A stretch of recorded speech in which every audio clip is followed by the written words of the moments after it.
Baik, kita mulai saja pelajaran pertama kita tentang understanding of quality. Jadi ini akan membahas definisi tentang mutu.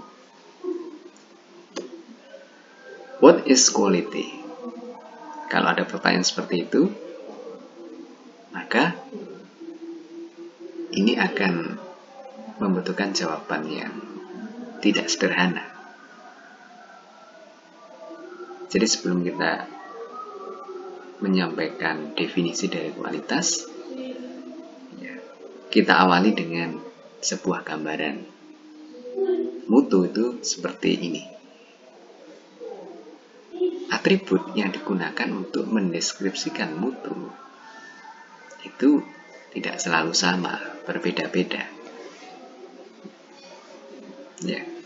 Ada orang yang menilai mutu sebuah produk itu dari sifat beauty-nya, keindahan. Ada yang dari sifat goodness-nya. Ada yang dari sifat freshness-nya, misalnya sayur-sayuran ya, dan buah-buahan. Ada yang menilai dari tampilannya. Ada yang menilai dari kesegarannya. Atau ada yang menilai dari expensiveness, tingkat harganya. Semakin mahal semakin bermutu, semakin murah semakin tidak bermutu. Kan bisa saja seperti itu, ya, walaupun tidak tepat, tapi boleh seperti itu. Nah, karena itu, ya, persepsi berbeda dari mutu dari bermacam-macam orang ini membutuhkan sebuah pendefinisian, walaupun nantinya definisi dari mutu itu sendiri hampir tidak selalu tepat, ya, tapi paling tidak ada arah untuk mendekati. Seperti apa kalau definisi dari mutu itu? Kita awali dari istilah mutu menurut kamus. Jadi menurut kamus Oxford, ya, tahun 2003, mutu itu bisa mempunyai 3 arti. Yang pertama adalah the degree of excellence of thing. Jadi tingkat excellence dari sesuatu. Excellent itu kelebihan. Sesuatu yang punya kelebihan dibandingkan yang lain disebut lebih bermutu. Atau relative nature or kind or karakter thing. Jadi sifat-sifat relatif atau karakter dari sesuatu. Kalau karakternya lebih baik, ya, dianggap lebih bermutu. Atau class or grade of something determined by this. Ya, kelas atau grade dari sesuatu yang telah didefinisikan. Jadi yang mempunyai grade lebih tinggi, ya, dan kelas yang lebih tinggi berdasarkan persyaratan yang ditentukan itu disebut lebih bermutu. Jadi ini adalah istilah kualitas menurut kamus. Kemudian bagaimana pengertian mutu menurut American Society of Quality Control dan American National Standard Institute? Jadi menurut lembaga-lembaga resmi di Amerika tentang mutu, ya, yang pertama mereka menyebutkan bahwa quality itu adalah subjektif term. Jadi istilah yang sifatnya subjektif. Untuk setiap orang punya definisi yang berbeda. Ya, sebagai jalan tengahnya mereka menyampaikan bahwa quality is totality of feature and characteristic of product. Ya, that bears on its ability to satisfy given needs. Jadi kualitas itu merupakan totality dari fitur dan karakteristik dari sebuah produk, baik barang atau layanan, yang mempunyai kemampuan untuk memuaskan kebutuhan-kebutuhan yang dinyatakan. Jadi feature and karakteristik dari sebuah produk yang bisa memuaskan apa yang dibutuhkan. Siapa yang membutuhkan? Customer, ya.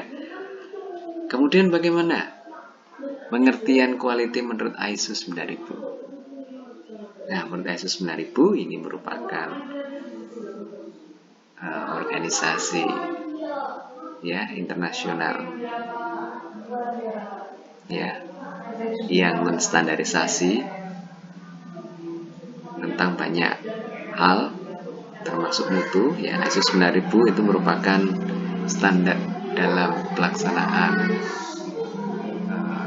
Quality Management System QMS. Di dalam ISO 9000 itu disebutkan bahwa quality is the degree to which a set of inherent characteristic fulfills requirement. Jadi tingkat yang mana serangkaian karakteristik yang dipunyai oleh produk inherent karakteristik dapat memenuhi persyaratan-persyaratan.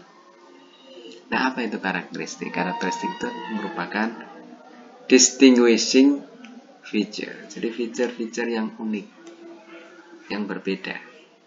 Baik sifat fisik, sensori, atau fungsional. Jadi karakteristik bisa fisik, sensori, fungsional, atau temporal. Nah, kalau requirement adalah need or expectation yang dinyatakan, diinginkan, atau mutlak harus ada. Jadi persyaratan di sini yang dimaksud adalah kebutuhan atau harapan. Yang itu bisa dinyatakan. Siapa yang menyatakan? Customer. Bisa diharapkan, keinginan, harapan, atau mutlak diperlukan, harus ada. Kalau nggak ada ya nggak bisa memuaskan. Ya. Kalau dinyatakan, ya harus dipenuhi kan. Itu benar-benar dinyatakan oleh customer. Tapi kalau imply ya, kalau dipenuhi dia akan lebih terpuaskan. Kalau enggak juga enggak terlalu ya. Maksudnya begitu. Ini menurut ISO 9000.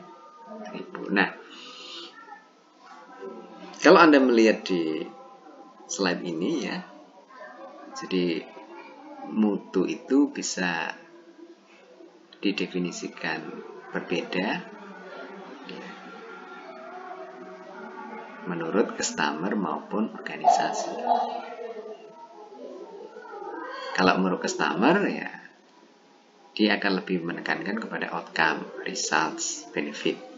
Ya, nah, produknya kan, benefitnya, manfaatnya bagaimana, outcome-nya bagaimana. Kalau organisasi, tinjauan mutu itu produk, people, atau proses. Selain produknya, ya ada manusianya, sumber daya manusianya. Ada proses yang berlangsung untuk menghasilkan produk ini. Nah, dari penjelasan tersebut bisa kita simpulkan bahwa quality itu merupakan rasionalisasi dari performance dan expectation. Jadi performance itu adalah karakteristik ya atau feature yang dimiliki oleh sebuah produk, dan expectation itu merupakan requirement ya yang dibutuhkan oleh customer. Jadi kalau performance itu mendekati ekspektasi, maka dia akan dianggap lebih berkualitas. Kalau performanya jauh di bawah ekspektasi, maka produk itu akan dianggap sebagai produk yang tidak bermutu. Demikian penjelasan tentang definisi mutu. Semoga Anda bisa lebih memahami. Terima kasih. Assalamualaikum warahmatullahi wabarakatuh.